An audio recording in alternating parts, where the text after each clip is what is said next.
Et on parle maintenant de l'euro-dollar avec Aziz Dejli de T-Finance. Bonjour Aziz. Bonjour Lucie, bonjour à tous. Alors l'euro-dollar hier on était à 1,0855. On est toujours dans ce range de consolidation, mais on a l'impression quand même qu'il y a un peu plus de pression quand même sur la paire. Oui, alors c'est vrai que vous faites bien de le souligner Lucie, on voit bien sur l'euro-dollar qu'on évolue plutôt de manière latérale et ce depuis quasiment la moitié du mois de décembre dans un range assez large entre au plus bas 1,0710 et au plus haut alors 1,1060 voire un peu plus bas 1,0985.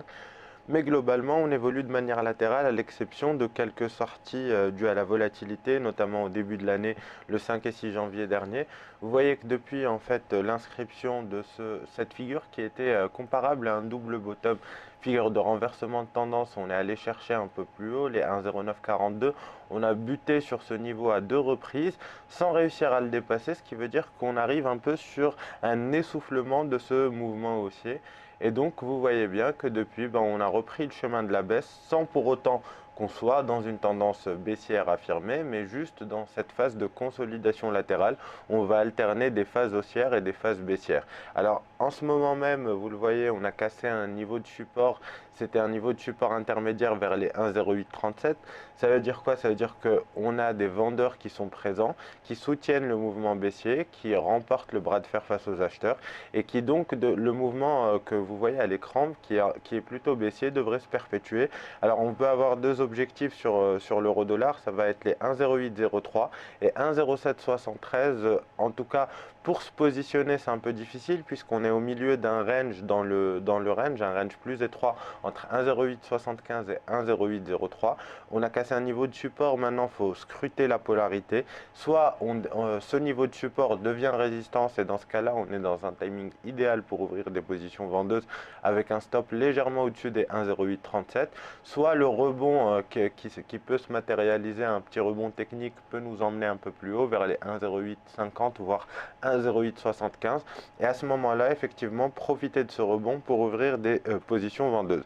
Donc globalement et pour résumer, le sens il est à la vente, le point d'entrée il est entre 1,0837 et 1,0875 et les objectifs, donc on a 1,0803 et 1,0773.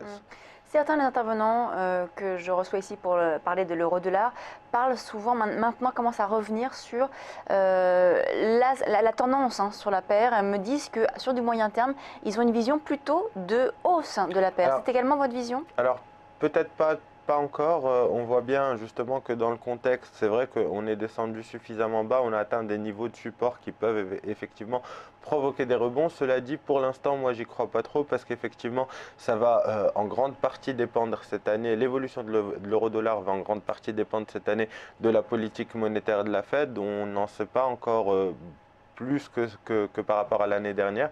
Et c'est vrai que s'il venait y avoir, comme attendu, une hausse des taux tous les trimestres, ça pourrait renforcer le dollar et amener cette pression baissière sur l'euro. Cela dit, vu le contexte, vu la croissance chinoise, les craintes concernant la croissance chinoise, effectivement, on peut penser que la Fed peut opter pour un statu quo ou des relèvements moins conséquents, ce qui voudrait dire qu'on pourrait avoir effectivement ce rebond sur l'euro-dollar, mais c'est un peu tôt pour le dire. Merci Aziz, on marque une pause. On se retrouve tout de suite sur Direct Marché.